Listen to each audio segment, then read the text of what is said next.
This is the October 14th Conservation Commission meeting on Zoom. And we have in attendance Agent Landis Hershey, and we also have the commission members. And as to read your name off, just say you're here. So we have our roll call in attendance. Doug? Here. Emilio? Here. Betsy? Here. Al? Is Al on? Here. Okay. And Jack here. Okay. Bailey is here as well.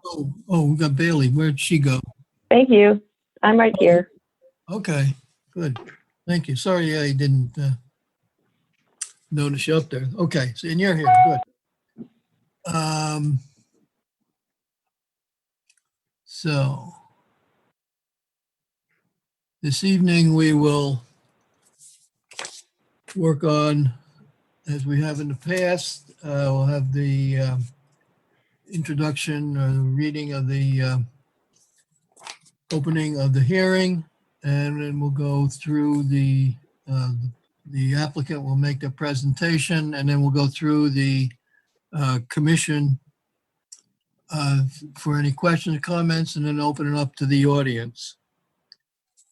Okay, first item, stormwater and erosion control bylaw regulations, wetland protection bylaw regulation. I don't have the advertisement on that, Landis. Do you have it? Hi, I was just looking for it.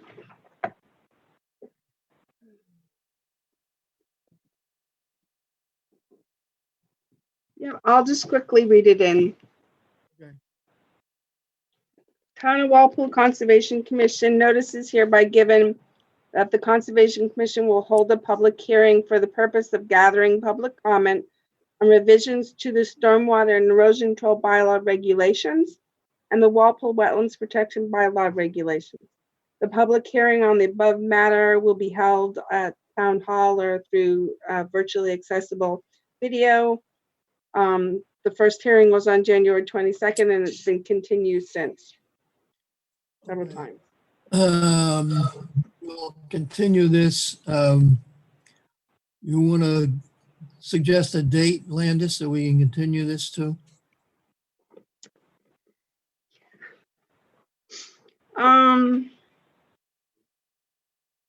I guess I would go to January 13th, and hopefully by then we'll have a chunk of time that we can take for it.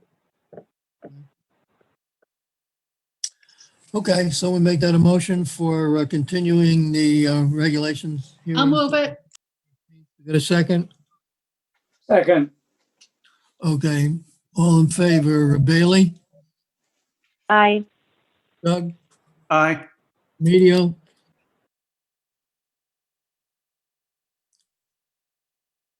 Emilio?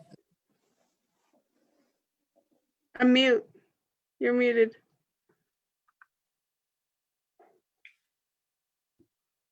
Aye. Sorry. Betsy? Aye. Al? Aye. Jack? Aye. Okay, So that would be January 13th, 2021. At 7 p.m. 7 p.m., yeah.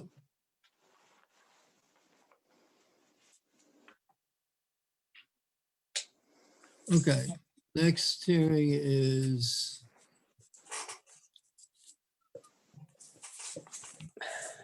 okay. This is Town of Walpole request for determination, Conservation Commission public hearing. In accordance with Town of Walpole Wetlands Protection Bylaw, notice hereby given the intent of John and Susan Ragland for the installation of a covered open shed at 3 Petty's Pond. Plans are filed at the Conservation Commission office. Public hearing on the above matter will be held during a virtually accessible video Zoom meeting on October 14, 2020, beginning at 7:01 p.m. All interested persons request to be present. Contact Conservation at 508-660-7253 for access information to a virtual meeting. Okay, so representing the applicant.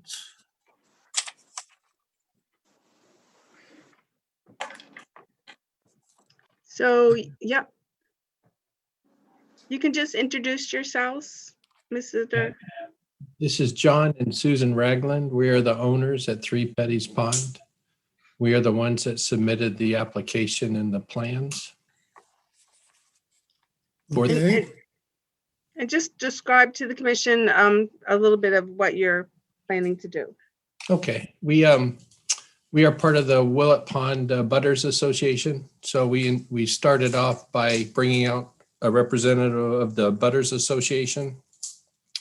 And they had Tom Palmer, who I don't know if he's an environmentalist or a conservationist.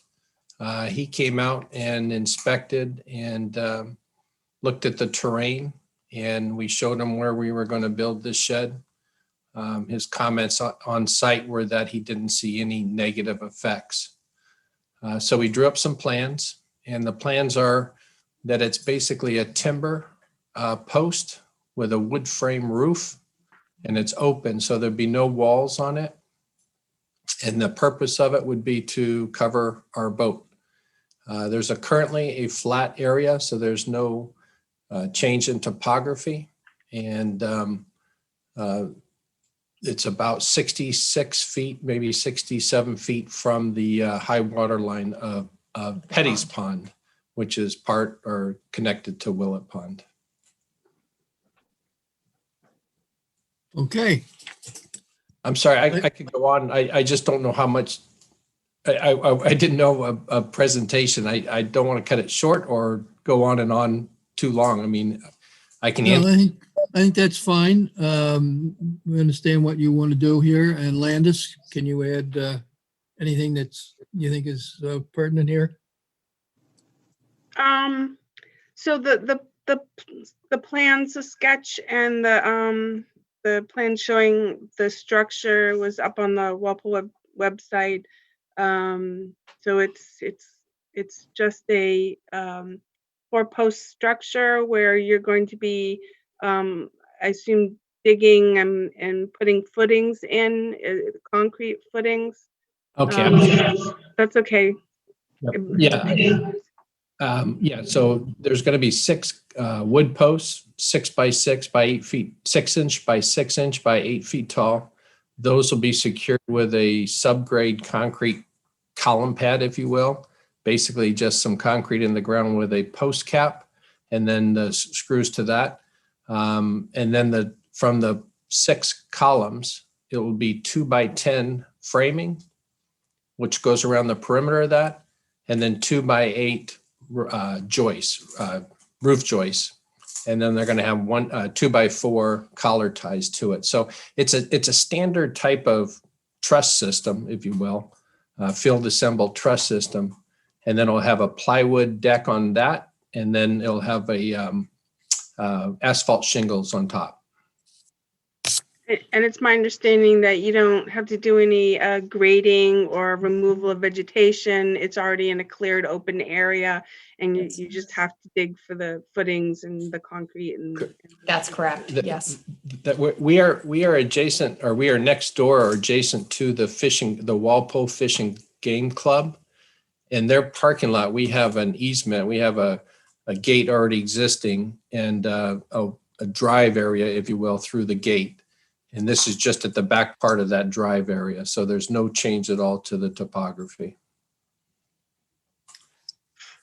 Okay. Okay. All right. Anything else, Landis? No, so I just thought it required at least a request for determination, but it does not seem to be construction that would impact the wetlands. Okay. Bailey, any questions or comments? None, thank you. Okay. Doug? No.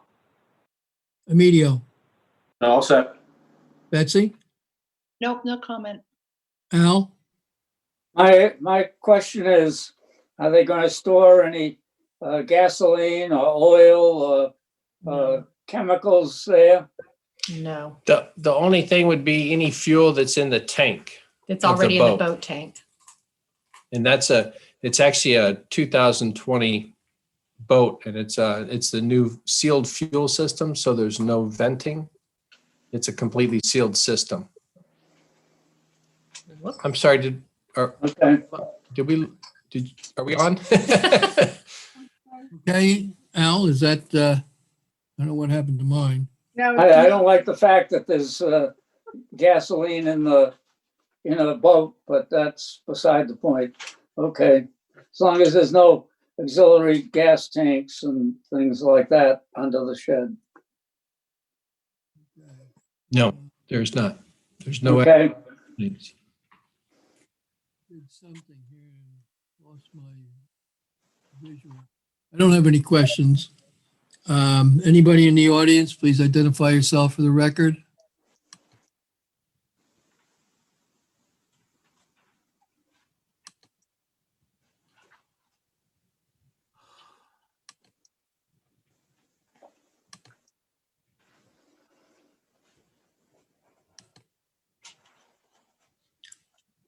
Is there any? I don't think so, Jack. Doesn't, Okay. I'm trying to get back in.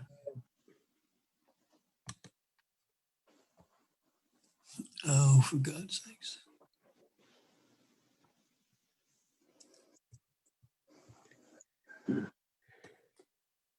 Jack, we can see you and hear you, if that helps. Yeah, I've lost the visual, and that's why I'm trying not to say anything that I shouldn't. We can hear you. Okay. So someone make a motion to close the hearing. so move. I'll second it. Okay, all in favor, Bailey, Aye. Doug, Abstain. Emilio, Aye. Betsy, Aye. Al, Aye, Jack, aye. So we have 501.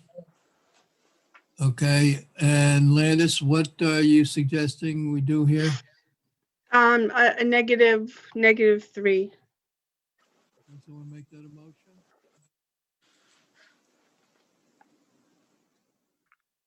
Someone make that a motion, -3? so moved. Second. Okay, all in favor, Bailey, Aye. Doug, Abstain. Emilio, Aye. Betsy, Aye. Al, Aye, Jack, aye, 501. Okay, thank you very much. Thank you. You're all So- set. So you'll receive what's called the determination in the mail, and then you'll be good to go. Okay, so we're okay to do it? Yep. Yep. What a -3 meaning there's work within the jurisdiction of the Conservation Commission, but with no impacts to the wetlands. So I see. Oh, you're, okay. Thank you're you very okay. much So for the explanation. form. Yeah, no problem. That's a form that I'll process in the office and then get out to you. Very good. Thank you so So you much. can move forward with the building permit. Thank you. You're welcome. Got my visual back. Can you hear me? Yep. Okay. Didn't lose that. Okay. All right.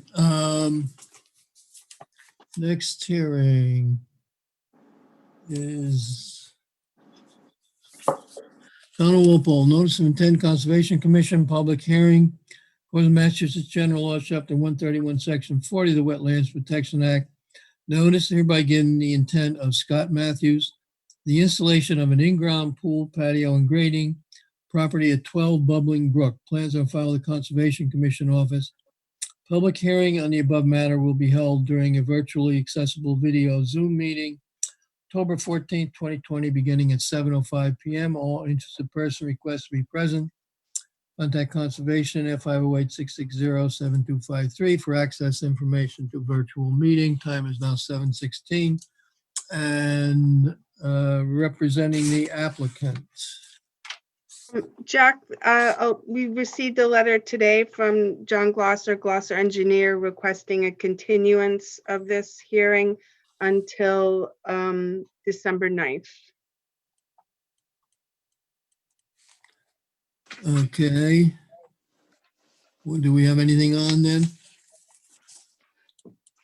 No, So we can make this December 9th at 7? correct. Okay, someone make that a motion? So moved. Second. Okay, all in favor, Bailey, Aye. Doug, Aye. Emilio, Aye. Betsy, Aye. Al, Aye. Jack, aye. Okay, so it's continued to December 9th at 7 PM. All right. So, let's hear that one.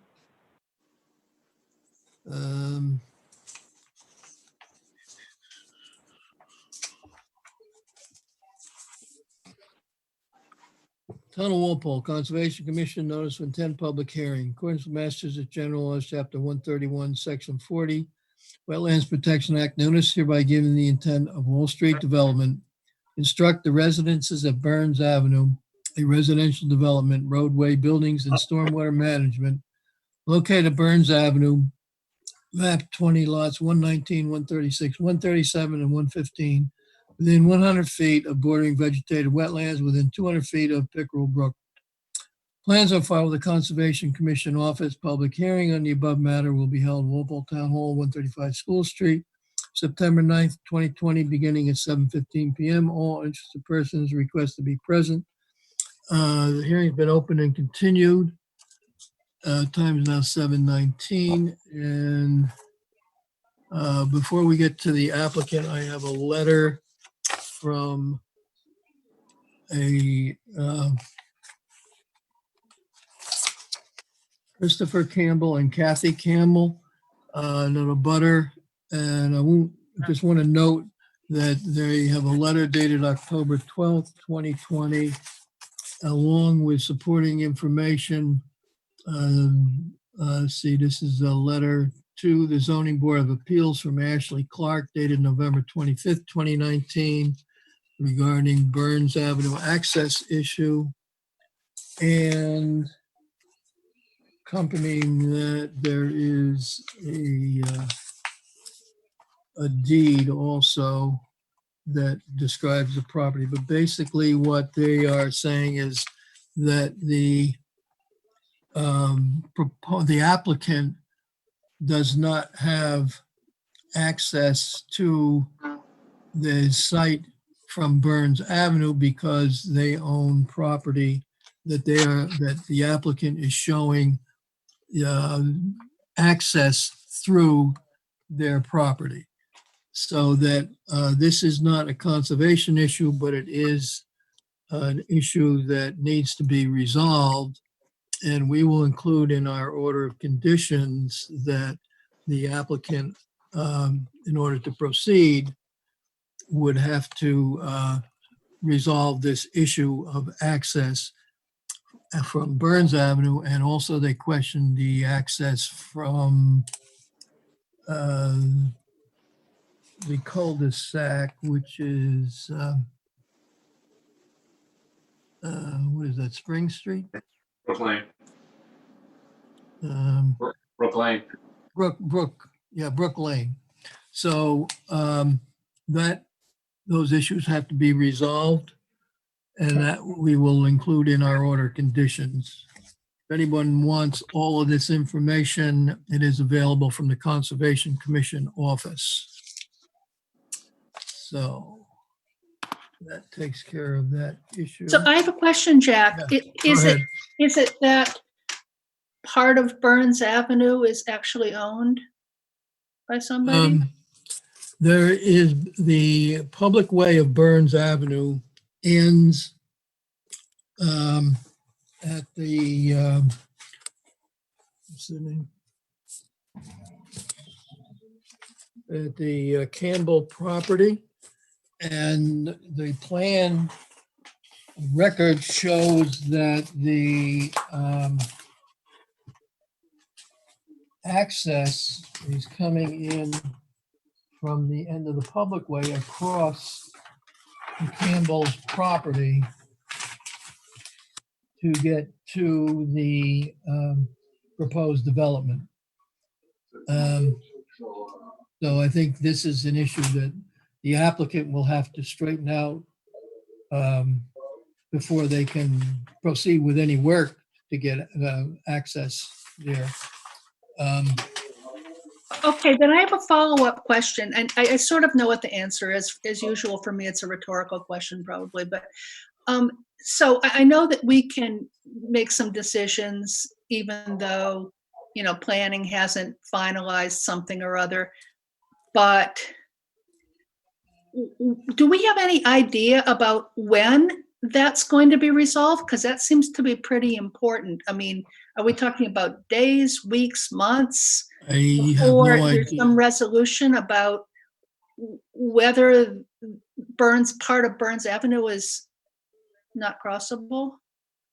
I have no idea time-wise. I think there was, this has been brought to the attention of the zoning board, which is also, conducting hearings on this development. So that I don't know, how it's going to get resolved. And time-wise, who knows? It's, but I think it's, applicant is aware of the situation, and I don't know what the applicant's plans are to resolve the issue. And is there a similar problem on Brook Lane where it's not? The question Yeah. on Brook Lane was that it's, that basically the applicant is taking what is now a cul-de-sac and making it a roadway. And it's like, how did they get permission from the town to change the cul-de-sac into a direct access roadway? And so I think that's another issue that they have to resolve with the town. Anything else? Okay. Right now then, if we received a letter from Paul McManus of Ecotech dated October 6th. So that was since our last hearing. So is Mr. McManus on with us? I am, Mr. Chairman. Good evening. Hi, you want to, you want to review your letter? Sure, I won't read it, but essentially at the last meeting, the commission and Candace in particular, I think, wanted me to kind of clarify some things. I had submitted a prior letter and wanted to clarify a couple things. First of which was the provisions of the regulations under which work is proposed in the riverfront. And there's 13,614 square feet is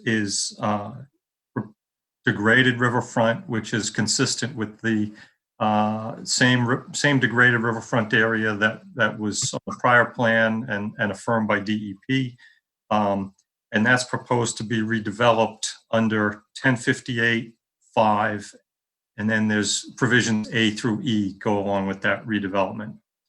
And then in addition to that, 13,000 plus square feet, there's just under 5,000 square feet of non-degraded riverfront that's proposed to be developed with mitigation in the form of invasive plant species management over the remaining riverfront on the site, which is about 3/4 of an acre. And that's under the provisions at 1058-5G, G as in George. And if one of the things that I know Landis had wanted some clarification on, which was justified because I wasn't specific initially, is that it made a very clear statement that the invasive species management is in fact proposed. I had referenced it, but never made that direct commitment. so that direct commitment is clearly stated here, rather than just kind of alluding to it without that. So that's really the crux of that issue. In addition to that, the other piece that the commission had wanted was more of a fleshed out riverfront alternatives analysis, which I do go through. I'm happy to go through that in detail, but just in general, the alternatives are the no builds, the approved plan that the commission already approved, which shows the utilities going straight out to Union Street. And then there's kind of iterations of that approved plan where I essentially take out part of the proposed development on that approved plan. Those alternatives, my conclusion is with respect to what I'll call scaled down versions of the approved plan, are that those are not substantially equivalent economic alternatives. If you remember, that's the standard for alternatives analysis, is substantially equivalent economic alternatives with less adverse impact on the interests of the act. So there's really three iterations of the approved plan, and then the preferred alternative, which is the current proposal that's before you, which is the excuse me, the connection to Brook Lane that you were just describing.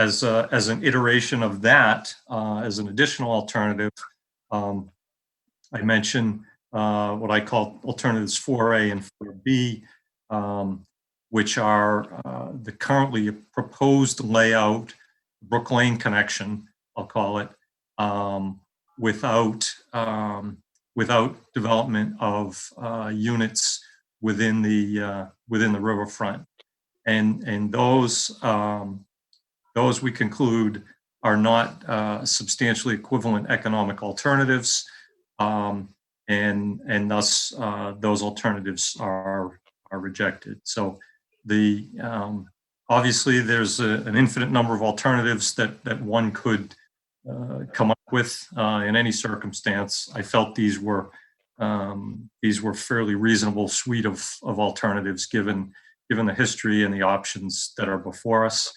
and that so ultimately, in terms of alternatives that are substantially equivalent economically, we're left with the approved plan and the current Brook Lane connection plan. And the Brook Lane connection plan obviously has the benefit of not requiring the limited project connections of utilities close to the brook in the inner riparian going out to Union Street, because under the Brook Lane current plan, those utilities would be under the road and connect to Union Street via Brook Lane. So that, I think, summarizes it. I did create some kind of little sketch plans. I hope Rob doesn't mind that I colored up and marked up his plans just to kind of show these general schematics so that people could understand what I was talking about. I think they're fairly straightforward, but my hope was that those would help and refresh people's memories. Okay. Landis?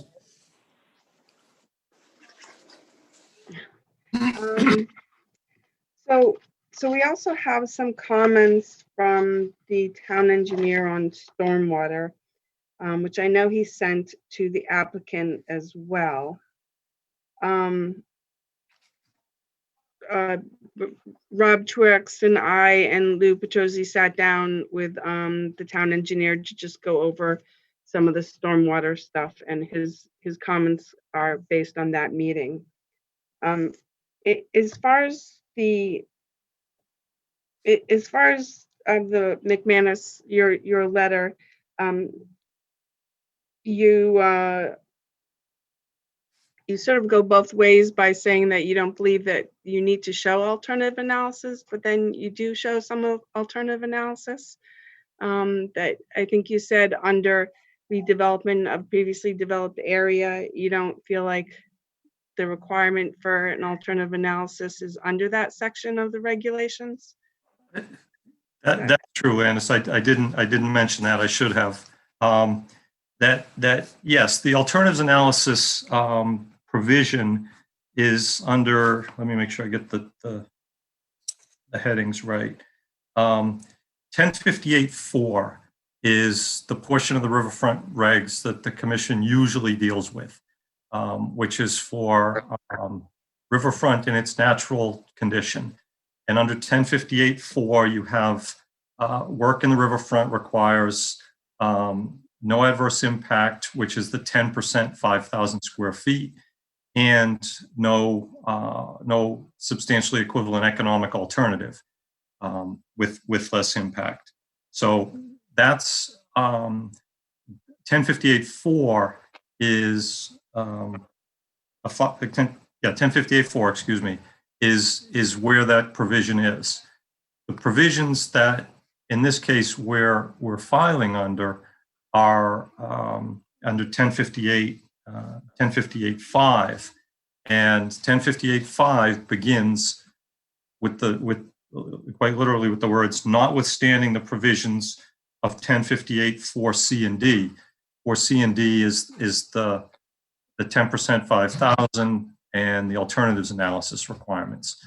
So it's the alternatives, the provisions that we're filing under are not quite literally notwithstanding those other provisions. Now, having said that, I think that it's not because of that, it is not required that we provide an alternatives analysis, but the commission had asked for it. I think in general, it's always reasonable to look at alternatives for work in any resource area.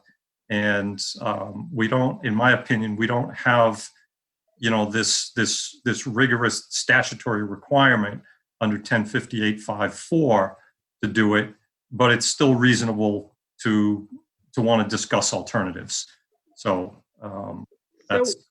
So would you say that under 10.58 that the applicant should show the alternative or plan to work in the riverfront area that has the less adverse effects on the interest of the act? Well, either 10.584 or 10.5, but that's part of what the applicant should be trying to achieve. Well, I think generally that's always the commission's purview is to look at what are the alterations to resource areas, what are the magnitude and type of alterations, and you're always looking at is there a better way to do something, and I think without necessarily phrasing it as an alternatives analysis, you're always talking about, is there a way to do something? If somebody's working, in BVW or up close, you talk about, you have this long grading going out there. Could you build a retaining wall and therefore reduce your footprint? That's a form of an alternatives analysis. We don't call it that typically. So it's, I think that I point out that the rigor that is required for an alternatives analysis under 5.4 is not enumerated under 1058-5. And so also just to be clear that under 10.585, the proposal is to work in the area redeveloped under previously developed area, degraded riverfront because of a historic landfill, and that's the 13,000 plus. And then in addition to that request, you're asking for additional alteration of almost 5,000 square feet under G. So the commission can decide if they would approve the provisions under 10.585G for that additional alteration. I think one of the things that I've been wondering is we don't have a plan, call it an alternative or call it a plan that would just be the activity under 10.58 without the mitigation. So it may be a little hard to make a decision if the mitigation is going to have less adverse effects on the riverfront area with the mitigation, the invasive species plan, or more effects on the riverfront area simply because you're adding an additional 5,000 square feet of alteration to the riverfront. So it's hard, I think, for the commission to review that because we don't have the other scenario. Well, I mean, I describe it in general, and I think Rob could put up the plan And I would say the plan that we do have is the one that you submitted to DEP that I referenced before. I'm sorry, I didn't understand what you just said, Landis. There is a plan that shows the development as proposed with the road coming out to Brook Lane, with the activity taken out of the riverfront area that's not degraded. It just wasn't submitted to us. Oh, I see. Yes, okay.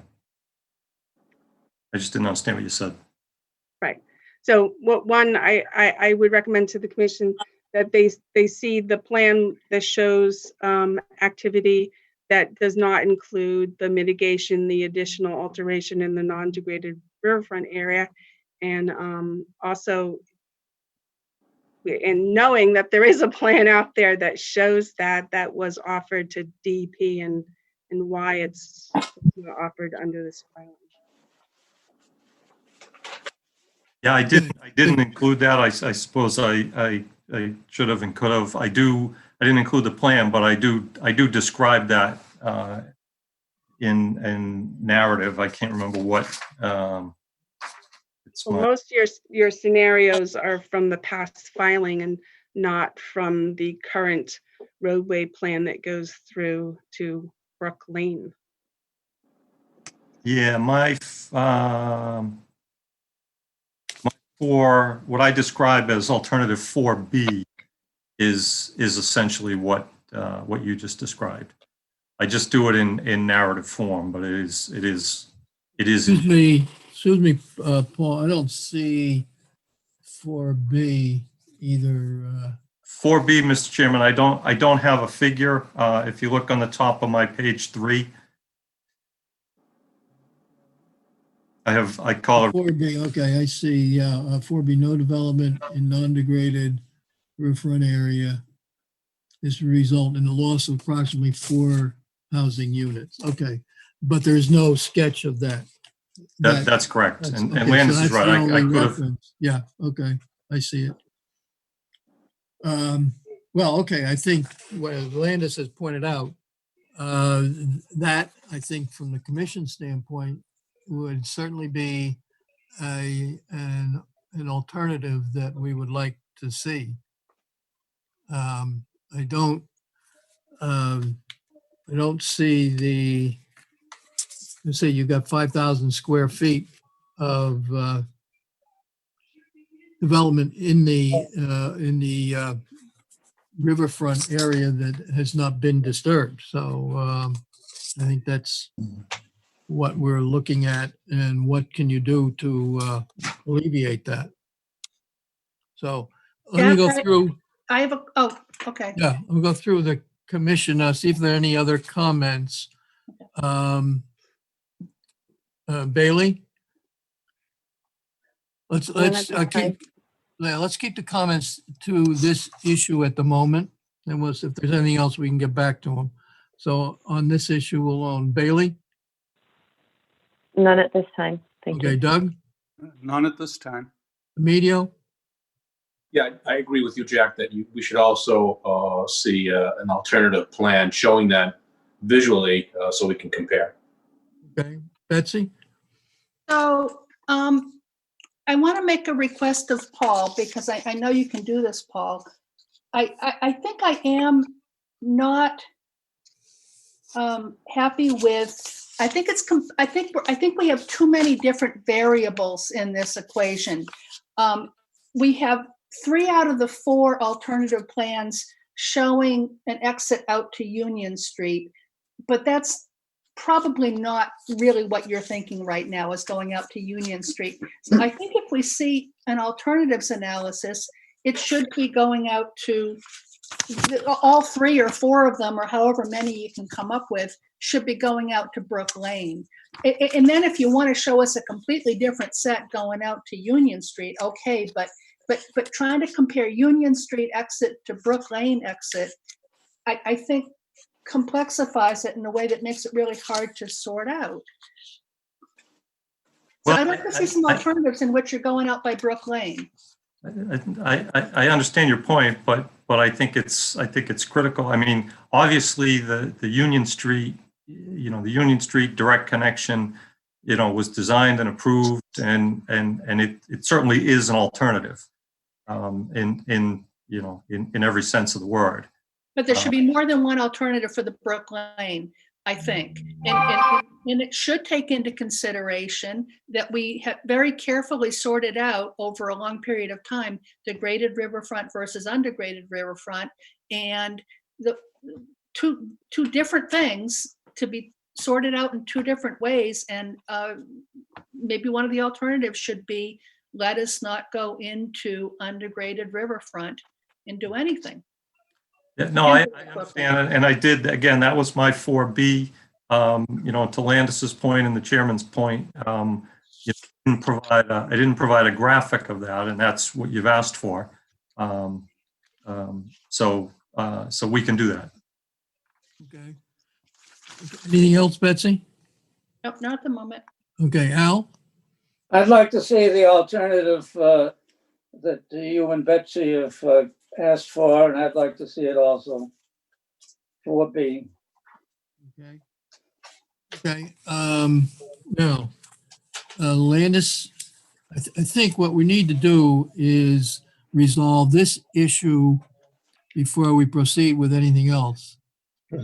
Because this issue would may affect whatever else goes on this project. So we need to get the alternative issue resolved. So with that in mind, is there anything else you want to add, Landis? All I would add was that I still feel that the applicant needs to provide the commission reasons why the scenario that was presented to DEP is not working for them, because in correspondence to DEP, it seemed like it was a scenario that would work for them. So I'm assuming they looked at the costs and the other the other things and then presented that plan to DEP and was ready for DEP to accept it. And now all of a sudden it's not a good plan. So I think they need to tell the commission why it's not a good plan now, because We will flesh that. least impact to the resource areas. And that's what we're looking for. A plan that is economically feasible for your development and has the least impact on the resource areas. Mr. Chairman, Yeah, Mr. Petrosi? I'd like to remind the commission that we have an approved order of conditions for this project, and we have an approved comprehensive permit for this project. Kind of disturbed by the fact that we've gone ahead and we've tried to address some concerns raised by the commission regarding that approval. And now I'm hearing that that's not good enough for you folks. You want more than what I'm attempting to try and do to make things a little bit better for everybody. So that comes with an expense, and I'm not going to I'm not going to present alternatives that are not economically feasible based on the plan that's in front of the commission today.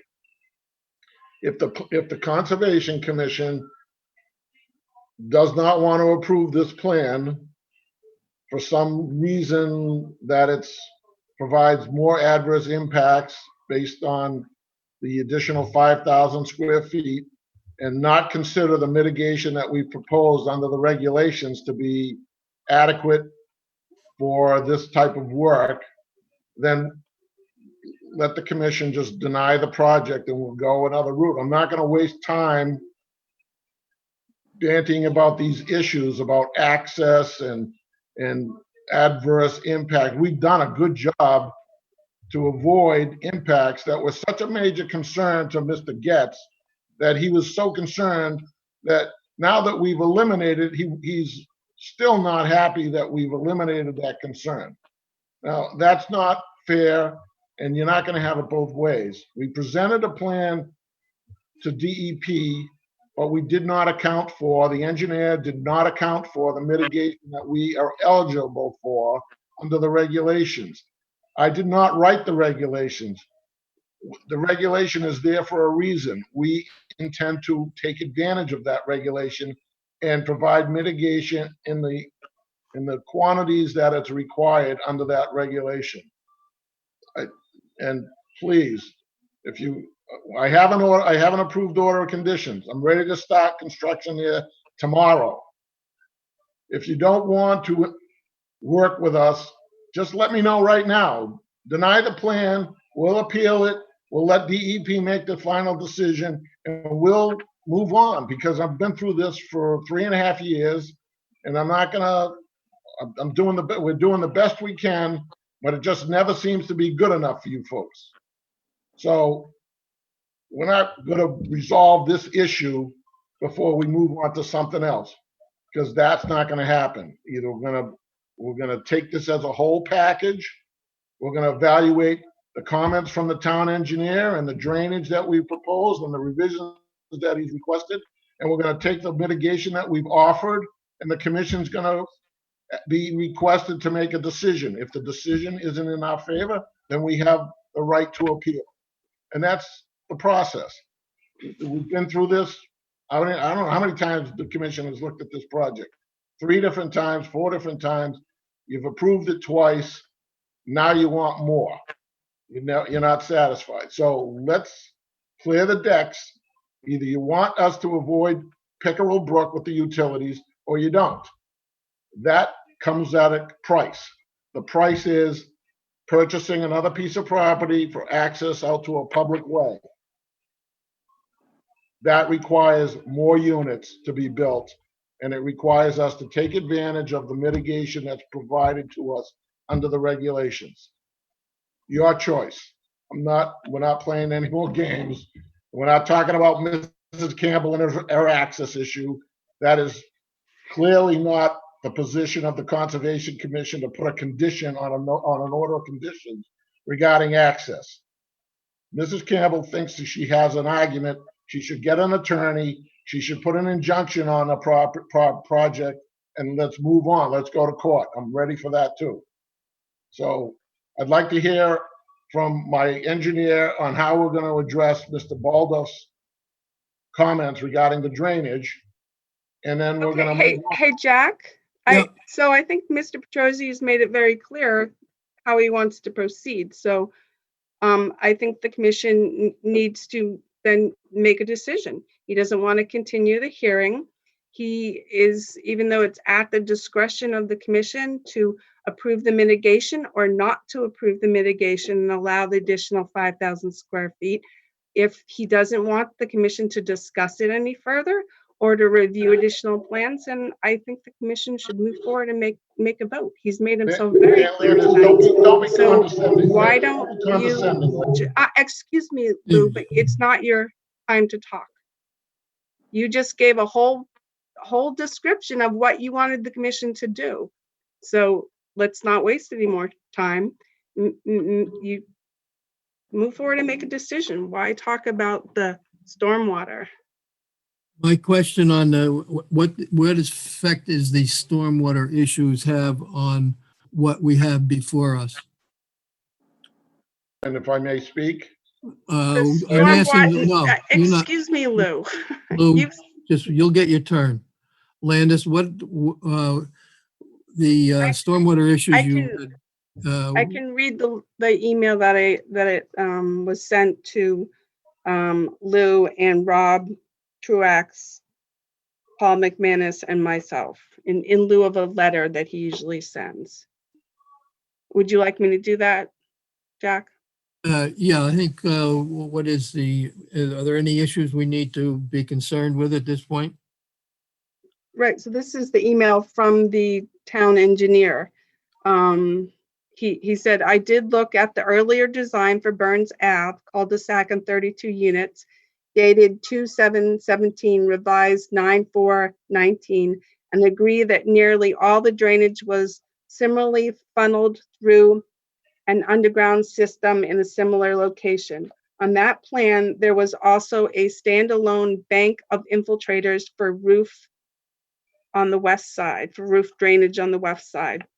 I did not formally review that set of plans or drainage report. However, I did look it over for basics, so I'm familiar with it. Neither Landis or I are particularly comfortable with the concept of flowing street, paved parking, stormwater through the underground system. Our concerns overlap in that underground system would likely be very long-lived with just roof water in it if properly constructed. The paved flows rely on cleaning catch basins and dynamic separators. This may or may not occur in spite of the O&M requirements. I have additional concerns that routing the full storm volume through the infiltrator may cause scour of the infiltrator stone bottom. Rob and I should be able to hash that out. So the concern is that all the water is coming from the street drainage and the roof drainage, and it's all funneling through the infiltration system with an overflow to the basin. Other items discussed included adding infiltration for roofs between units 34 and 35, either directing street flow directly into the basin or providing a bypass MH setup to route water to basins when infiltration system is full. This may be the solution that addresses concerns about cooling first flush and avoiding surcharging infiltration system in larger events. This appeared to be acceptable to Mr. Truax at the meeting. Concerns were expressed in the lack of water quality treatment for flows from catch basin 12 and 13. I expressed concern about allowing site driveway flows onto Brook Lane because of the aging capability of the municipal system drains from the 50s. Mr. Truax explained that the flows were balanced because of the removal of Brook Lane cul-de-sac. I don't think we can proceed on the premise because I doubt we will approve that concept. Need more weight in the public safety. So he goes on that the actual routing the road into the Brook Lane cul-de-sac has not been approved yet, and the removal of pavement in that cul-de-sac has not been approved yet. So that Okay. is his letter. I know Rob received it as well, so that does have to do with the current proposal on hand. That would apply to the proposal, the application. Oh, Carl's as it actually here. stands now. Forgot. Okay. Mr. Petrosi, did you have anything more you wanted to say? well, I'd like to have Mr. Truax review the comments that town engineer has made and discuss the proposed changes that we'll be making to accommodate the comments raised by the town engineer. So if you would, Mr. Chairman, allow Mr. Truax to speak and share the plan so he can discuss it with all the commission members. Is Mr. Truax available? He's waiting. Yes, Mr. Chairman, thank you. Okay, go ahead. If I could share my screen, Landis, is that okay? Yes, go ahead.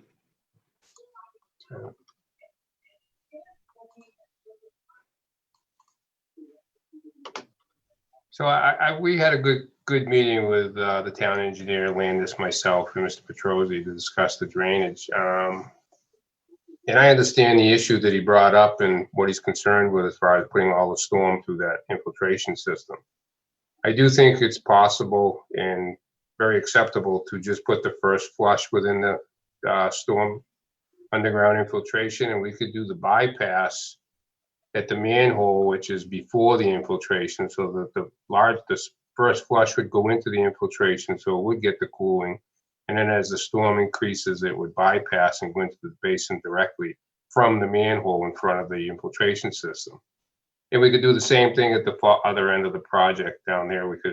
That manhole right now is actually a treatment unit. And one of the comments also was to move that treatment unit up, so it would be up here near the street, so it's more accessible to be cleaned.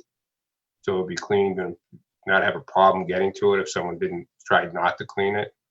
And then we just use this manhole to do the same thing. We'll put a second one here or whatever we need to, and we would bypass. So the larger storms would not run through the infiltration system and they go directly into the drainage basin. I don't really have a problem with that. I think that's a good design. I've done it both ways. I've done it that way before. We would bypass it before the infiltration, or we bypass it through it. There was just so much concern about water and getting it underground when we went through the approval process that we all kind of thought it was best to get that water into that infiltration system. You know, we're getting a second look at it, and Carl makes a great comment, and maybe it's not great to put all the water through there. Just get the first flush through there when the pavement's hot and the first flush of water goes in. And then when the bigger storms come, it'll bypass and go into the basin. And I don't see an issue. The only place we really had, and we talked about it, was between units 34 and 35 to add some additional roof runoff infiltration in that area. Something else that was not mentioned in his letter, or maybe I missed it, is that catch basins that are down going towards Brook Street this last outfall. And I think we discussed this at the last meeting, is we would also do some infiltration where that pipe is. So it would come out of that treatment unit in the street and then go into a small infiltration unit and then swale out towards the wetlands. So we're going to add some more there as well. Other than that, that's pretty much it. I don't see much more revisions other than that. We are proposing to take the cul-de-sac out. Mr. Petrosi had meetings with the neighbors in that area, I believe, and it seems like a good idea to get the pavement out of there. I mean, once this road gets built and it's a through street, it doesn't seem any need to have a cul-de-sac turnaround when you drive down the road. But if the town elects they don't want to do it, then we'll have to deal with it to be there and come up with another alternative to that. But right now, the proposal is to remove the pavement. So you have some revisions to make. Is that correct? Correct. We'd like to revise. We wanted to bring this to you, get the commission's input as to about the bypass. And I did see Kerry on the line as well. And she has not heard about this from the Ponset River. And I'd like to get her input as well to make sure we're all in agreement that this is a good solution for the project before I go and revise it. Okay. Landis, do you have anything more you want to say on this issue? So Rob, you were going to put when we talked, you were going to put a little basin area down there. Is that correct? We were going to do some infiltration and then let it spill out. No? Did I miss that? Or we're going to do an open basin? I thought it was underground, Landis. You're going to put an underground unit here. Correct. I don't. Okay. All right. I mean, I could do an open little basin there, build a little berm, but I didn't think it was, I thought if we could bury it underground, which I think I can, this just takes it away from people having a look at it, especially the woman who lives on Brook Lane at the end. It's going to be next to her house in some sense. Anything else? The only idea with separating, well, so that if there's a storm scepter or a water quality unit prior to, so just if there's, I always fear if you're taking water from the road and you're discharging into infiltration and there's no way to stop if there's a oil spill or if there's some kind of issue from the road and it's just going right into the ground, and there's, that's not always a good scenario, but you have the water quality unit there. There is a water quality unit, and it is only picking up, if you look, Landis, these are the two catch basins right here in front of Yeah. unit 21. It's only picking up this small amount of runoff up to unit 18. It's just this Right. little bit of road right here. Okay. So that this system over here is picking up the rest of the subdivision. This whole length of road is going into this infiltration system. Right. Anything else then, Landis? No. Okay. Bailey? Nothing at this time. Thank you. Doug? Not at this time. Emilio? Rob, how would the overflow, how would that be triggered? Is that a level of flow? Correct, Emilio. So what you do is you have the pipe going into the system, Right. and then you have one that's up higher that would flow out towards the basin. So the small storms would just bypass the higher elevated pipe and go right into the recharge system. Okay. And if that system was to fill up and this storm was coming still, that would just go out the pipe and stop going into the system. Okay. All right. Thanks. Betsy? I have a question. I think it's about procedure. So we just heard Rob share a screen, and I'm glad you shared the screen, Rob. That's very, very helpful. You do that well. Working with the town engineer to resolve a situation in what sounds like a really agreeable way. And so that tells me that we're closing the hearing, but then, so I'm not closing the hearing, I'm sorry, continuing it, I meant continue. So that we can see the new plan that's coming up for the stormwater. But then I'm also hearing that we're at a sort of an impasse with the whole project, and need to vote on something very, very soon. I don't think tonight, but it seemed to be implied. So I don't know, where are we with this? It seems like this should be continued so that Rob can work with the town engineer and resolve some things about this that look like they're on their way. Yeah, I think we need to see the drainage revisions that Rob just spoke about. And then if nothing else comes forward from Mr. Petrosi with regard to our other issue, then we make our decision. But we need to see the revisions to the drainage system first. We want that clarified. So whatever way it goes, that is included in in whatever decision is made. Unless Mr. Petrosi doesn't want to see that. I mean, I'm trying to understand this. Thought he said He's that the he was- developer paying for all this, so I'm just wondering what he's thinking about all this.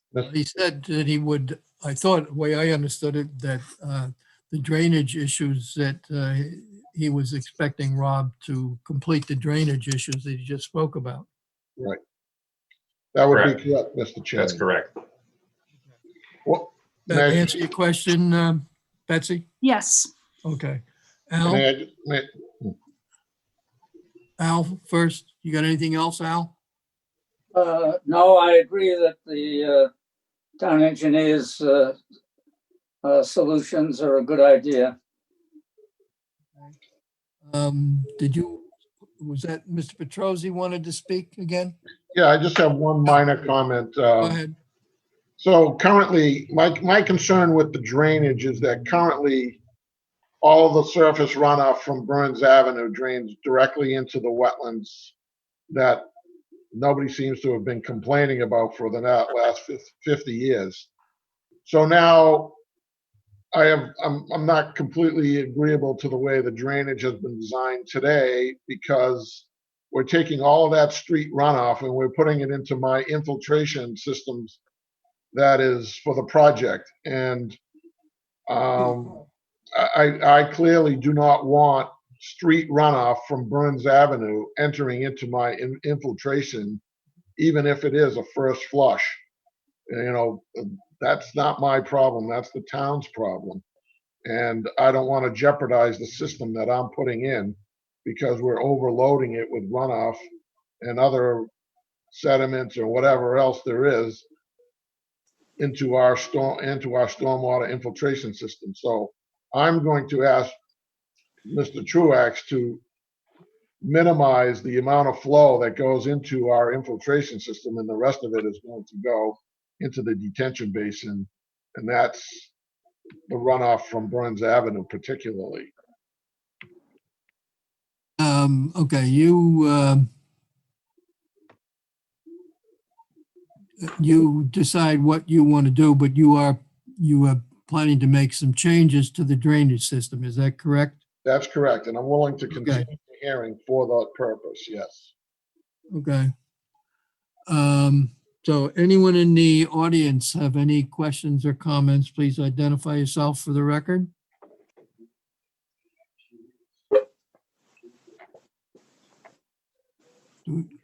Just unmute yourself and identify yourself if you want to make a comment. This is Carrie Snyder from the Neponset River Watershed Association. I just wanted to respond to Rob's question. Yes, I think after our conversation during the last hearing, we were concerned about the drainage into the swale, which then goes into the wetlands. So, so I'd love to run the new plan by my stormwater colleague in the office, but in general, I think we'd be happy as long as there's some more cooling and some more treatment, because swale, we're of the opinion that swales don't do a whole lot. So we just want to make sure that we're protecting Trap Hole Brook as much as we can. Okay. Anyone else? Mr. Chair, Carl Wald of Town Engineer.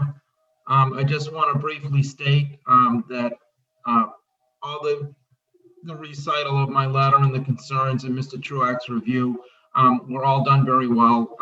And the discussion, I don't really have any disagreement with the discussion that goes on, including Mr. Petrosi's concept of attempting to separate the water on Burns Ave, the street water from the site water. It might take an extra catch basin and whatnot, and a little grading revision, but I think that can be done, and I understand his perspective. I will note that there's all of Burns Ave isn't going there, only a limited portion. And of course, the end of Burns Ave is private, which relates to the access issues, et cetera. I don't expect the board to deal with that as you discussed earlier, but I think it all can be achieved. And that I generally have agreed with everything that's been discussed. So I don't see any real problem with the revisions. I think it all can be achieved. That's it. Okay. Anyone else? Anyone else in the audience? Do we have?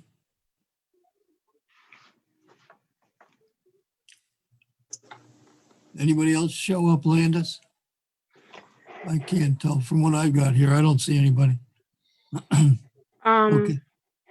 Yeah, again, if there's anyone in the audience, just unmute yourself and identify yourself for comments.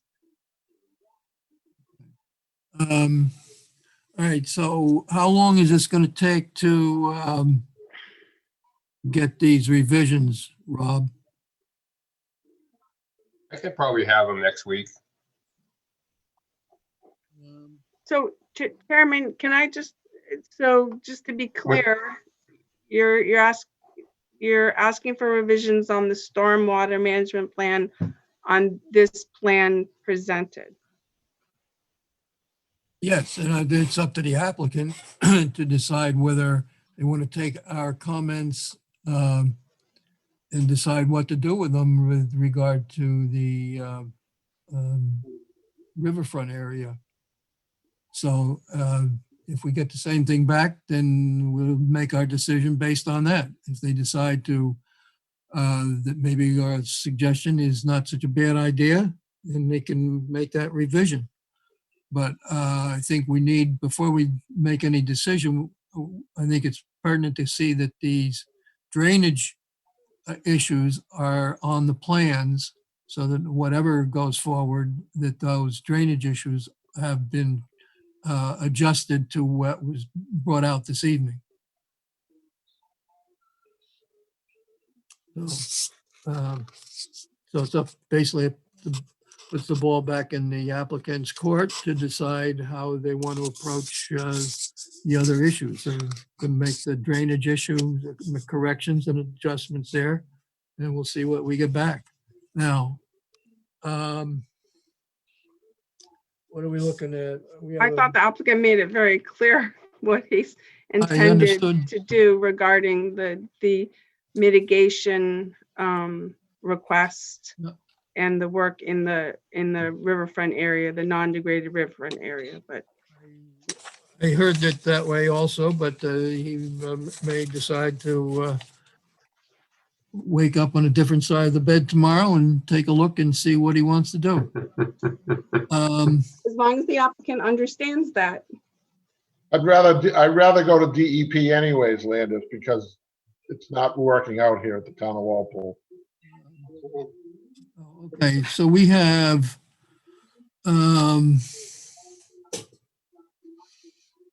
we got Starlight Drive, Housing Authority. I'm just wondering if you, Rob, you said you could have that done when? By the end of next week? End of next week. Does that give us time to look that over? End of next week, which is what? Yeah, when's your next meeting, Mr. Chairman? The 8th, which we have the Summer Street project, which is another big project on our agenda with some others at this point. Okay, Jack, I still have a question. Sorry, it's just so weird to be doing this by Zoom. But I think Lou might still have some things he wants to say. So something feels missing here. Lou seemed to want to bring some resolution tonight. Now we're having Rob come up with a plan for the drainage that sounds very reasonable. But Lou, do you have something that you want to say?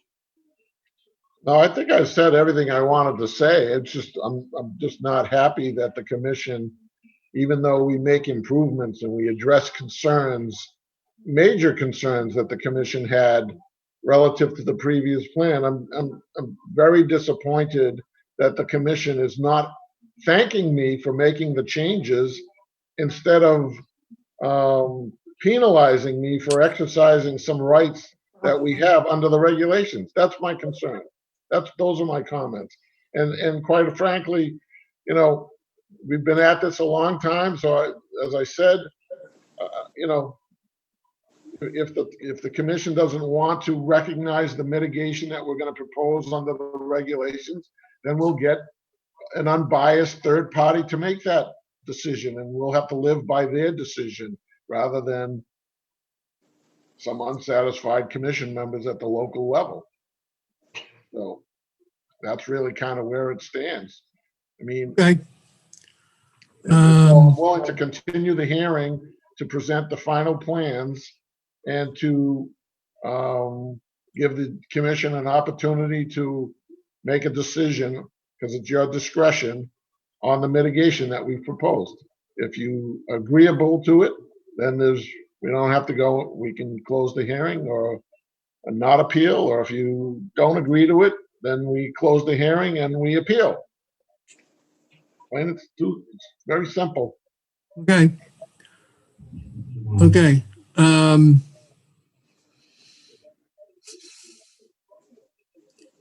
Let me ask, we've got, looking at our October 28th agenda.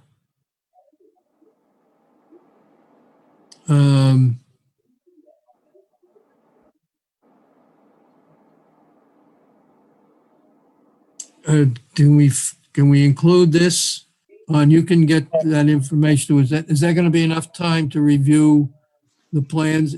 If we get it by, when do we need, you said you'd have it to us by the end of next week, which is not next So Friday, what's your next meeting is the 28th? 28th. And so if I had to have it for the 28th, you would want it by what, Landis, the 21st? A week ahead of time? Yep. We can do that. Okay, you can get that information into our hands by the 21st. Yeah. Do you have time for us on the 28th? Not a lot. It sounded like you had a pretty full agenda. We got a full agenda. We got one major agenda item, and that's the project on Summer Street. Should we put it to the next meeting? At a time. Pardon? Should it go maybe to the next meeting? Because doing this and Summer Street at the same time? I know, I've been trying to keep them separate because they're Yeah. each involved. Yeah, why don't we make that the following meeting is November 4th. So that's only a week difference, I think. Are you meeting the first week in November? Yeah, the second week is the 11th, which is a holiday. So, we'll schedule that then for November 4th. The only thing I see on here is Palmer Avenue, Landis, is No. your time? Right, so as some additional stuff were scheduled already. So we have a hearing, Palmer Ave, I have another hearing at 7:10, 7:15, 7:30, so it would be 7:45. So someone make that motion to continue this Burns Avenue hearing until 7:45 on November 4th. Someone make that a motion? So move. Oh, second then. Okay, all in favor. Bailey? Aye. Doug? Aye. Emilio? Aye. Betsy? Aye. Al? Aye. Jack? Aye. Okay. Thank you all. We'll Thank you. see you on Thank you. November 4th. Thank you. Okay. Good night. Okay, good night.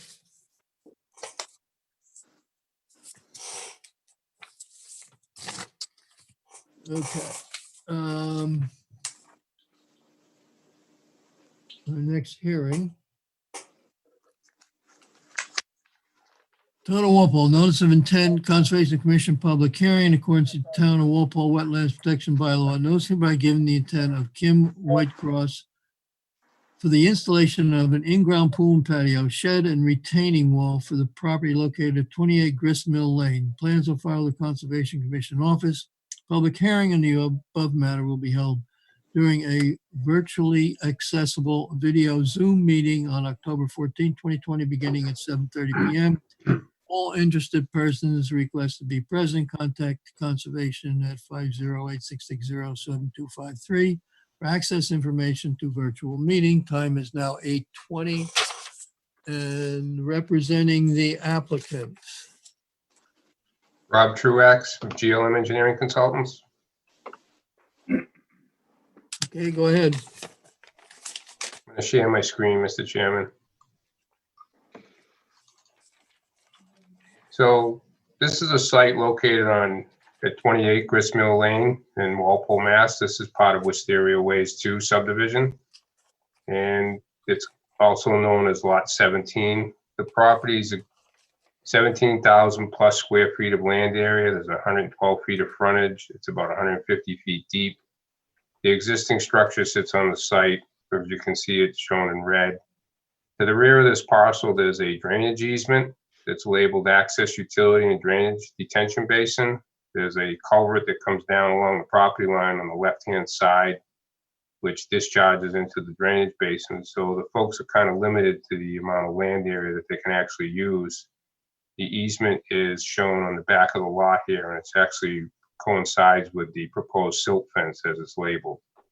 So what they're looking to do is they're looking to put in a swimming pool in the backyard. There's we're showing a proposed patio area around the pool. The pool's 16 by 36. The back line of the patio and that whole area along that easement line would be a retaining wall. The wall's approximately 4 feet high at the highest point, and then it would turn and come up the property line on the right side, and then it would turn and come up the easement line on the left-hand side. We're keeping all the work outside of the easement. We show a fence around the pooled area along the top of the retaining wall. The filter and pool equipment is on the side of the house. It's labeled pool equipment with a little enclosure around it. There's also a proposed shed in the back right-hand corner. As you can see, a small shed over there by the retaining wall. And that's pretty much it. The patio is as shown. This is kind of like a walkout basement. It comes out underneath the deck. It's on the back of the house. The front elevation is higher than the rear, as you can see the spark grades and the elevations to the back of the house. So they're very limited on the use of the land. They don't have a lot of area, and they're trying to get this pool in there. So they are going to use a retaining wall to maximize the backyard on the site. So I can answer any questions. Okay, Landis?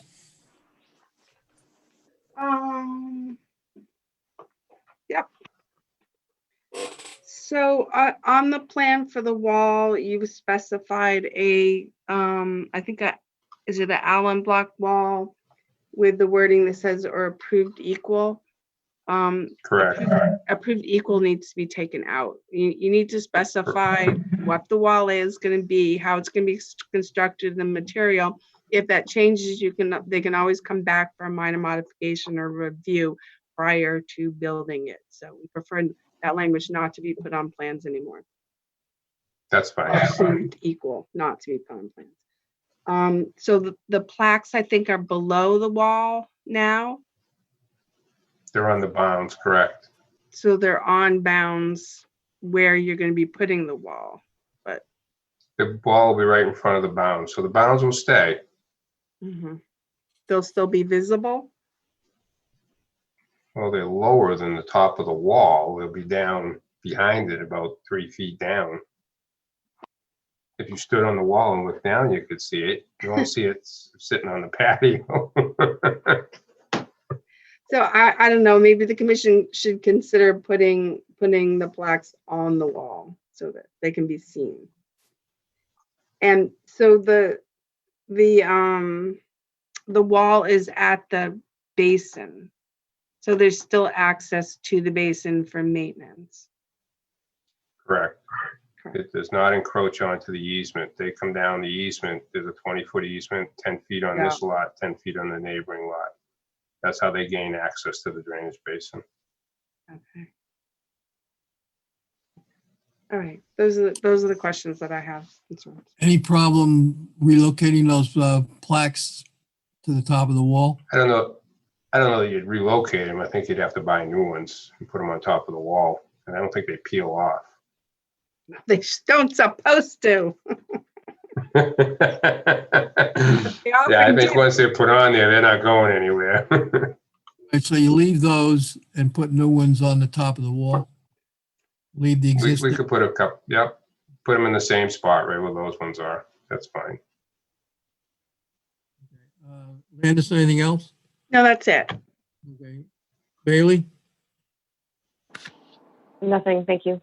Doug? The silt fence is very close to the proposed pool. Does that leave enough room for the excavator to get in there and dig that out? Yeah, they should have plenty of room. They'll come down, they'll build a wall first, and they'll grade out the area and put the pool in. They have enough room to get around back. They don't have a choice. They can't work within the easement. I mean, it's very tight, there's no question, but it's doable. It's definitely something they can work with. Okay, and pool chemicals would be stored in the shed? I'm not sure. Maybe Miss Whitecross is on and she could tell us that. I'm not sure where they'd be. And it might be a salt pool. Most of the new pools today are salt. I'd have to ask her that question. I don't know. the answer Sorry. to that. Yes, we are planning on putting a saltwater pool, and we can put the chemicals where it is safe to put. We would probably put it as, you know, far away from the conservation area. We could even have like a little, we could put it even over near like the filter, or we could leave the chemicals. We could put a spot like under our deck or in our cellar. So that is not coinciding with any of the conservation area. Okay, thank you. You're welcome. Okay, Medio? You're not stockpiling any dirt, Rob, or are you taking it right away? They might have to bring in a little fill medial, or because the wall is, you know, the grade is 150 and the top of the wall's around 154. So maybe between what they dig out for the pool and what they bring in, you know, they'll scatter it around inside the wall. So they're going to need to fill it in a little. Okay. All right. So, And that, you know, the access would be around the garage. They have room to come around the side of the house. yeah. Okay. All right. That's all we have. Okay, Betsy, No comment. Al? I wonder what the groundwater elevation is in that area with the basin in the back. Any idea, Rob? I don't know the groundwater, but the basin drops down a few more feet, probably like 4 to 6 feet from that 150. So it continues down. So, I mean, the pool area is going to be, the top of the pool is around 154. So even if it's 8 feet deep, it's down around 146, which is probably above the bottom of the basin level. Okay, so I'm just concerned that when you dig the hole, you're gonna have a big pool of water to dewater, and how you're gonna dewater if that's the case. Of course, the season we've just had where it's so dry, the groundwater level is probably way down. But And the plan is, Al, to try and get this in before the winter. yeah, okay, If they get approval tonight, they want to get it in the ground so they can allow everything to settle over the winter around the pool and then finish up the patios in the spring. okay, so that's my only concern is the logistics of handling groundwater if they hit it. And of course, Yeah, they ought to know that if they drain the pool out and the groundwater is high there, the pool will float up and be destroyed. So somebody ought to make sure they understand that. Okay. That's my only concern. Okay, anybody in the audience have any questions or comments?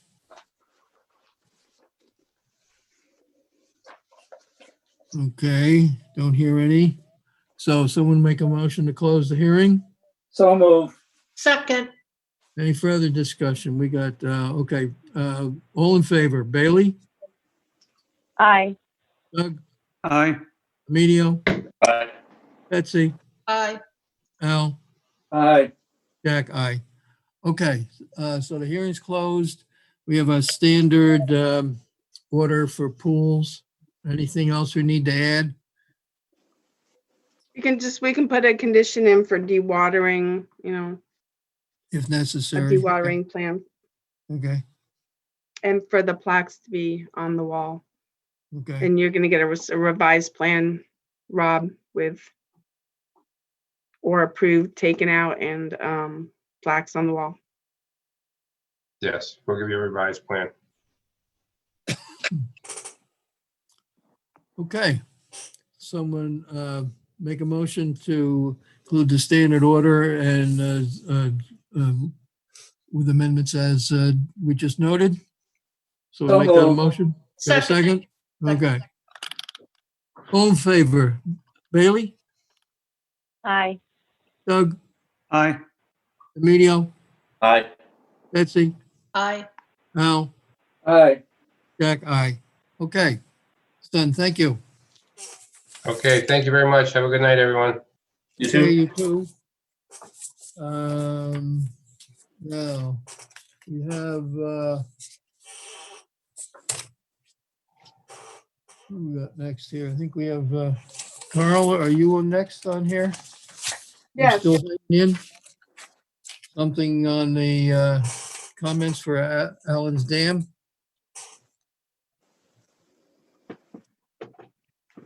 Good evening, Mr. Chairman, Carl Baldwin, Town Engineer. And I shipped over to the board through Landis some graphics, which are what is distilled down to be options for the Allen Dam, which the NRCS is looking to rehab. They're in the early phases of design right now. There was a public hearing held, I think it was last January. There's going to be another one in November. But they've distilled this down and they've done their alternatives, choices and whatnot. And we wanted to get the commission's feel on the direction we were going, so we don't go in one direction and then get there and find out that you would like another direction. To boil it down, there's 4 graphics that were attached, and they show a couple of alternatives. When NRCS did all their hydraulic modeling, they try and project future build out in the watershed and whatnot. The whole idea is to get this dam to, it's about 50, it's not quite 50 years old, but they want to rehab the thing and make sure it serves flood control purposes for another 50 years. This is not going to happen this fall or next spring. It's going to be out in the 2023 construction season. But anyway, essentially the options presented all raise the crest of the dam a little bit, all right? And one of the options changes the location of the emergency spillway. But we've settled on, I talked it over with Landis, there have been various discussions, and we prefer the very first one, which is labeled as W1, because it essentially leaves the elevation of the water in the pool behind the dam the same. It's going to raise the crest a minimal amount, about 9 inches or so, I think, and smooth out some areas where it dips, and it leaves the overflow spillway. It brings it up to hold what's projected to be a little bit more water in the storm, in the design storm. But it essentially leaves the function of the spillways and the function of the dam the same. There's other things they need to do. They have to look at and rehab under drains. And there's some slope grading and work on inlet and out, inlet controls and whatnot in rehab. But I really don't want to get into all kinds of detail like that now. It's more or less to present and show the commission and say, this is the direction that they're going to head, and they will carry this design forward. As noted, they're planning to have NRCS is planning to have a hearing, not a hearing, but a public information meeting in November. But we wanted to bring it to the commission and discuss any concerns that you might have on this. So that's all I have for an introductory presentation. Are there any comments? I don't have the ability to share screen the options. I'm not quite that good on Zoom right now. But anyway, if there are any questions, I'd be more than glad to do best I can to answer them. Thanks, Carl. Landis, any comments? No, so I did send everyone the options. Hopefully you had a chance to look at them. But I think with reviewing these with Carl, that W1 seemed like the best option. It minimized impacts to the wetland, but there is some alteration to the wetlands for the for the shoring up of the actual dam. One of the options was to lower the pond elevation down, which had a whole nother scenario of related problems with that. So I think that this is a particularly good one. And eventually, if it's chosen, and it'll go through the permitting process, which will include the Conservation Commission. But both Carl and I wanted to get you guys aware from the beginning of what the process was and what the different scenarios. Okay. Did anyone have a chance to look at them? I did, yeah. Okay. I did. Good. Let's see if anybody has any comments. Bailey? No comment, thank you. Okay, Doug? Not at this time. I still want to look at these plans a little bit closer. But right now, no comments. Emilio, No, not right now. Betsy, No, no comment. Al, Am I seeing a 16 place parking lot? No, Or is that, no, Al, that's it looks like a 16-place parking lot. That's pretty good creativity. It's just it's the contour lines going through an elevated emergency spillway area. They've actually got to bring that spillway up a little bit because, as I say, they're planning for the pool to hold more water at full elevation. okay. Yeah, it looks So, just like a parking lot. Yeah, if the chair will allow in the middle of the comments, the W1 plan is the preferred alternative, and that does show, as Mr. Getz says, something that looks like a 16-spot parking lot on the overflow spillway. W2 was a version where the overflow spillway would be changed, and it would go straight over the actual outlet location of the dam. And the overflow spillway, as it stands now, will be regraded and closed up. W3 is similar to W1, but with a lower pool elevation.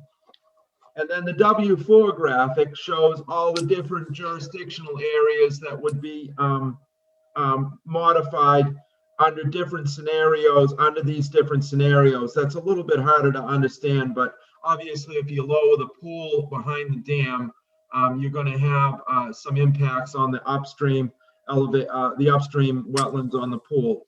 Under any of these scenarios, there are some, as Landis pointed out, there are some impacts on the downstream toe of the slope, and they're illustrated in both green and red on the plan. So I probably should have been a little bit more thorough in my explanation of the presented material, but you may proceed now with your comments. Thank you, Mr. Chair. okay. Al, was that anything else? No, but Okay. Jack, I have Carl? a question.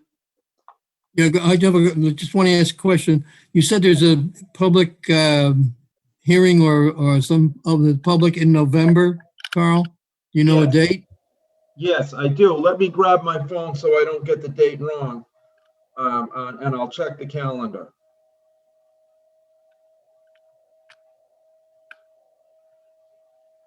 I believe it's November 17th. But NRCS will send out invitations to a wide variety of town officials and boards and whatnot when we get a little closer to that. Okay. All right. Doug, you had a question? Yeah, I just wondered what the design criteria was. Is it the 100-year storm, 500-year storm? What's it being designed for? Like similar to many drainage designs, it's designed to, and I don't want to say too much about this because it's been a little while since we went through the first part of this. It certainly is designed to hold a 100-year storm, but I believe there's a design terminology called a maximum probable flood. And I'm not sure how state regulation and federal design criteria merge on that. So actually, I'm going to slide over that a little bit because I can't exactly recall what the design storm is, but I can clarify that in back to some correspondence to the board afterwards. We do have a monthly call with the designers on the third Tuesday of the month, and that's coming up. So I will review that with them and then shoot an email over to the board so you're clear on what the design storm is. Thank you. Okay. Anyone in the audience have any questions or comments? Okay. Thank you, Carl. Thank you. Now, let's see what else we got here. Okay, Rustic Road, a minor modification, Landis? Yep.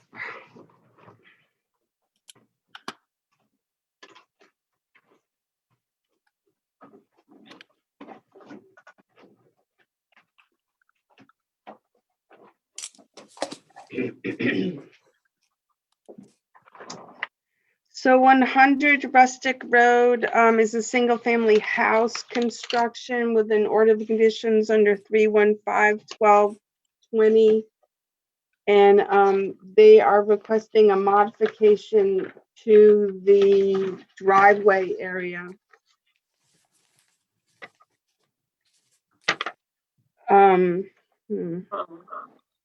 I really have to learn how to share because I don't know how to share. So, but the modification is they had the driveway just coming off the road on to the driveway, and they want to put sort of like a half semicircle connecting to the driveway as well, so it's easy to get in and out.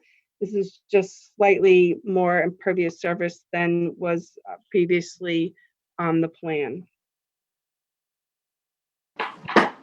in an area that was already going to be cleared.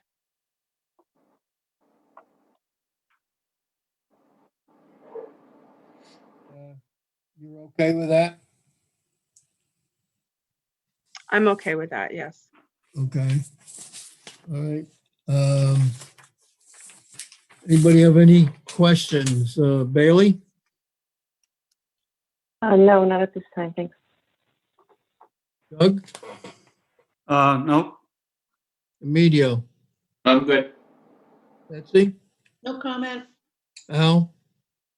I think it's a great idea because that road can be very busy certain hours of the day. And backing out onto that road, like many others, is a safety problem. So having a turnaround like this is a good idea. Okay. Anybody in the audience have any questions or comments? Okay, nobody's there, so someone want to make this a motion to handle this as a minor modification? So moved. Second. All in favor, Daley, Aye. Doug, Aye. Emilio, Aye. Betsy, Aye. Al, Aye. Jack, aye. Okay, so that's taken care of.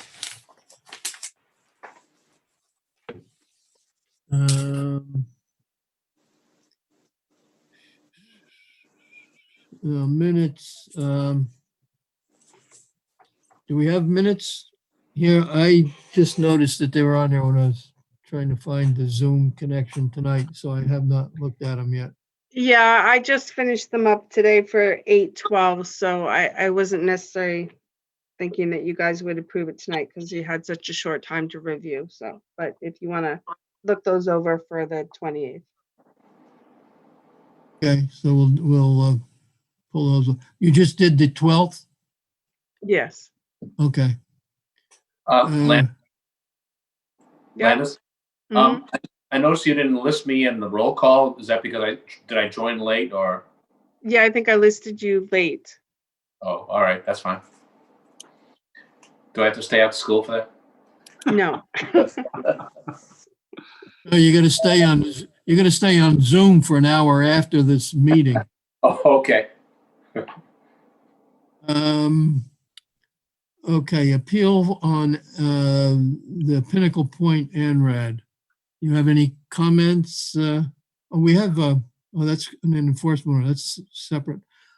Any Right, so I comments? think Mr. Petrosi is still with us to discuss the enforcement order on Pinnacle Lot 9.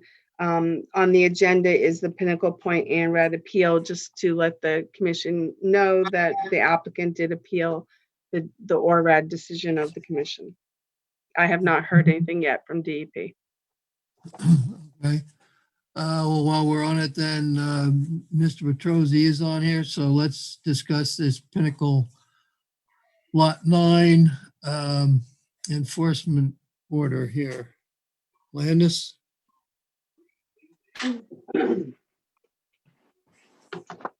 Grabbing the file. So I think I sent to everybody the enforcement order. So October 6th, I was notified that there had been work done out on Lot 9 Tittacle Drive, the parcel which we had previously issued a ORAD on. So I went out there and I took pictures and noticed that it looked like there had been machinery brought in to cut down vegetation along the area, some of which is within 100 feet of the buffer zone and 200 feet of the river, without a notice of intent filed with the Conservation Commission or a valid order of conditions under the bylaw or the Wetlands Protection Act. I issued an enforcement order to the current known owner of the property, which is John Hassenjaeger.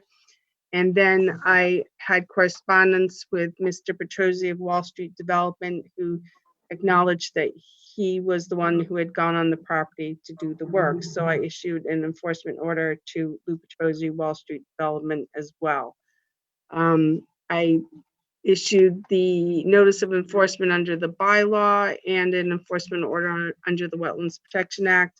I called for a cease and desist of all work that was occurring on the property and asked Mr. Petrozzi to put erosion control in the areas where I felt there could be sedimentation to the wetland resource areas. He did indeed complete that and sent me pictures that that was completed. Okay, so the first thing we need to do is vote the enforcement order. So we have two of them. So we'll take the first one. This one is to Mr. Petrozzi, Wall Street Development. And it's dated October 7th. And someone want to make that a motion? So moved. Second. There we have a second. Okay, all in favor. Bailey? Abstain. I don't think I can vote on this one, right, Landis? No, you can. This is to issue an enforcement order for a violation of the Wetlands Protection Act and the local wetlands bylaw. Okay, Bailey, your vote? then aye. Aye. Doug? Aye. Emilio? Aye. Betsy? Aye. Al? Aye. Jack? Aye. And someone make a motion to ratify the enforcement order issued to John Hassenjaeger dated October 6th. So we make that a motion? Move. Second. Okay, all in favor. Bailey? Aye. Doug? Aye. Emilio? Aye. Betsy? Aye. Al? Aye. Jack? Aye. Okay, unanimous. Now, do we have to sign this or we can do this electronically, Landis? We can do that electronically. Okay, all right. Okay, so those are ratified. The question comes up based on what went on here. Should we issue a fine to the applicant, the owner, and the person who did the work? We can fine up to $300 per day per violation. Does anyone like to make some comments regarding this? Bailey, for your information, the commission can issue fines for violations that happen that under the act and under the town bylaw. So this is position at this point. Before we do that, let's just comments. Anybody want to make a comment first? Bailey? I have a question, like how severe is it? But I'm not, I'd love to hear other people's comments and maybe that'll be answered. It was a significant, Landis had pictures and there was a significant amount of cutting that was done.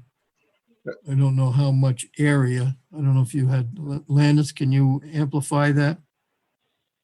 I didn't measure out areas so that the location of where the trail used to be there, which was just a narrow path, is now a sort of a wide open area with several other areas cleared. It was the whole entire site wasn't knocked down and the trees weren't cut, but all the underbrush was taken out.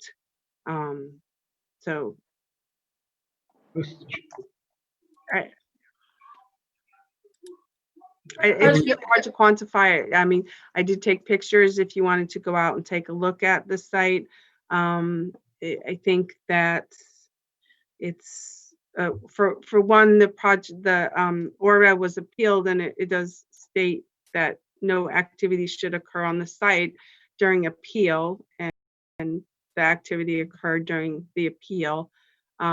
The bylaw clearly states that no removal of vegetation within a wetlands resource area within 100 feet of wetlands resource area should occur without permission of the Conservation Commission. So it wasn't just some cutting and trimming. It was a excavator, and maybe Mr. Petrozzi could explain more what it was. It was a excavator that they created an access from one of the lots on Pinnacle Point Drive, and drove the excavator down into the area to open up and clear certain areas. I'm assuming where they wanted to do some investigative work. I assume. I actually, maybe Mr. Petrozzi can explain. He said he thought he was removing invasive species and that we would be proud of him. So he could perhaps explain that a little bit. You want to comment, Mr. Petrozzi? Well, Mr. Chairman, of course, Landis paints a story that is one-sided. We were asked to by the neighbors on Pinnacle Drive to clean up a couple of the lots that Mr. Hassenjager had let deteriorate over many years. We had a brush clearing piece of equipment. We took it down into the area where there's existing foundations, and quite frankly, underneath this brush is a concrete floor and a parking lot. We're not talking about clearing an area that was a vegetated buffer zone, let's call it. This is an area where there was an existing warehouse and a parking lot related to the Bird Corporation mill complex that has been there, and the remnants are still there. And we simply went down there and cleared all of the little brush areas that was completely overgrown with invasive species and other brush that was vines and so on. So we cleared it so that we could walk and we could make observations of and mark out the areas where the existing degraded area exists. We didn't get any closer to the pond or the resource area than what was previously degraded or previously that was marked out with a foundation and a wall that belonged to these buildings. Since that time, and obviously Landis asked me if I was the person responsible for doing it. I admit, we have nothing to hide. We did do it. We thought was in the best interest of the property in terms of identifying areas that need to be investigated as part of our ongoing activities. She asked to put erosion control in, which we immediately did. We also, since the time of the commission's ERAD, we've determined that as this is being land. I really don't think that this is the time to have a public hearing on the filing that will be scheduled. We're not having a public hearing. So I think that what you need to do, Chairman, is it's inappropriate.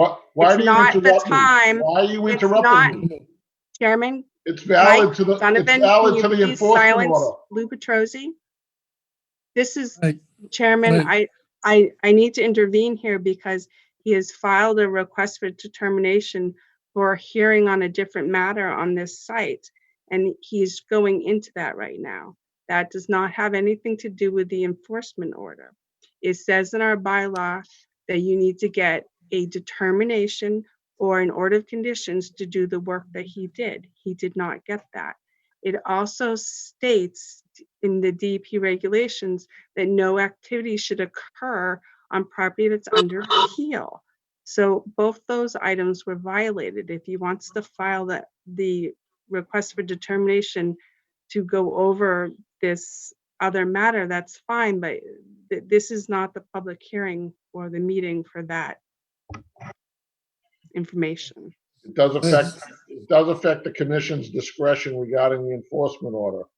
And Mr. Chairman, if I may, not to get into the public hearing aspects of this, but this property, as we all know, was part of the Bill Bird Corporation Mill Complex. Mr. Chairman, And this is not the time to make this determination. This activity is not the time to make this determination. Okay. All right, Landis, Ms. Petrosi, we're talking about the clearing that was done. You have anything more to add about the clearing that was done, knowing, I assume you knew that this was, would be a violation? Nope, it's perfectly permitted exempt activities under the regulations, Mr. Chairman. Since it's under appeal, it also means that there's no activity to take place while it's under appeal. You should be aware of that requirement, I would think, since you have been involved with other projects that have been appealed. I'm sure you look at all the rules that regard that. It's an exempt activity and it's exempt under the Riverfront Protection. It is not exempt under the bylaw, and this is not a 40B project. It is not exempt by the bylaw. The bylaw explicitly states what's exempt, and what occurred on the property is not exempt. Okay, you want to shout? Not exempt. Right ahead. Chairman, Okay. it's not exempt. Okay, let's move on with who we had here. Bailey, do you have anything else to say? Any other comments or questions? No, not at this time. Thank you. Doug? No. Emilio? All set. Okay, Betsy? I guess my comment is, so the erosion controls went in right away, I guess, according to you, Landis. And so things are stabilized, and if so, we should maybe take that into consideration. Okay, Al? I look at the pictures that Landis has submitted, and I'm not sure what I'm seeing. My interpretation is that Lou drove, one of his people drove a machine in that chipped up all the vegetation and just spread it around. Is that what happened, Lou? Well, we chipped up the brush and it stayed in place. So that area that you see that's been cut down was all vines and brush. I understand that, so that it was chipped as you went along and just spread out over the entire spot. Right, fell in place right where it was cut. I understand.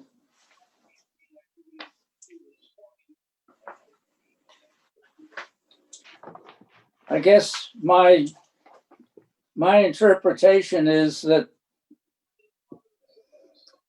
yes, this is altering because the definition of alter infers or refers to cutting vegetation and things like that, as well as digging the soil. And it doesn't look like too many places the soil was disturbed, but I see one spot in the pictures, but it looks like it's pretty stable at this point. That's what I'm in seeing here and interpreting, that he was getting so that you could see the land I noticed that a couple of the big trees have a paint spot on them. Maybe that was a trail marking. But it's not as bad as it could be, I guess. Okay, so what we have, Lance, if I got this understood correct, we have a violation of the bylaw, we have a violation of the act, and we have a violation of the enforcement of the appeal. Is that, so basically the three areas where a violation occurred based on what was done. Is that correct? I suppose you could put it that way, yeah. Okay. So I think it's fairly clear that you're not supposed to do work unless you have an order of conditions or there has been a proper filing. And since this filing that was there was appealed by the applicant, and I think both Mr. Hassenjäger and Mr. Petrosi should know from past experience what's in an appeal. I am going to propose or make a motion that we fine Mr. Petrosi $300 and that we fine Mr. Hassenjäger $300 for violation of the violations that occurred, and we'll list them on there so that we'd be a total of $300 for each. So there'll be two motions, one motion to fine Mr. Hassenjäger and one motion to fine Mr. Petrosi. So I make that a motion number one for Mr. Petrosi. Do we have a second? Second. Okay. All in favor? Bailey? Aye. Doug? Aye. Emilio? Aye. Betsy? Aye. Al? Aye. Jack? Aye. I'll also make a motion that we fine Mr. Hassenjäger $300 for the violations, and we'll list those on those. So someone make that a second? I'll second it. Okay, all in favor? Bailey? Aye. Doug? Aye. Emilio? Aye. Betsy? Aye. Al? Aye. Jack? Aye. So, okay. So we have the fines, and you said, Landis, that the signatures can be electronic. So I think that takes care of that. Okay. What else do we have on our agenda here? Can I go now? You may. Thank you. All right, see you later. Good night. Good night. Good night, Lou. Bye, Al. Palmer Lane, anything going on there? I have not received anything new from Palmer Lane. The last Go ahead. the last that was left, the directive was for the owners of 3 and 4 Palmer Lane to discuss with the owners of the land adjacent to Willett Pond to come up with a restoration plan. So I have not received anything as of yet. So. I think we should send them a letter or email, whichever. We've been corresponding with them, copying both the parties, the 3 and 4 Palmer Avenue and the Ponset River land holding. Yeah. And they asked for an update. Okay. Okay, no, non-compliance, Brookside Village, is that still? Again, they're still hashing out the wall and how to address that. Okay. But is that anything happening on that, or is it at a standstill? I believe that the two engineers were going to get together to discuss their differences. Okay. All right, 1900 Main Street. I want to talk to the town administrator and see what, there were some issues that the town had with that site or the business there and see what's going on, whether we should be coordinating anything there. So we'll just keep that on our agenda. Yep. Okay. What else we got? Do we have any certificates of compliance? I think that's it. Okay. No board comments. Is there anything, did I miss anything on the agenda? Anybody have anything else? No, I think we can adjourn. It's not 10 o'clock. That's okay. Okay. Betsy, I'll respond to your email you sent me. I haven't had time to respond to that. Okay, thanks. I did get it. Yeah. Okay. Someone make a motion to adjourn? I'll move So that. moved. Second then, Okay. I'll second. All right. Everybody say aye. Aye. Aye. Bye. Okay. Thanks, Aye. everybody. See you soon. Okay. Good night. Right.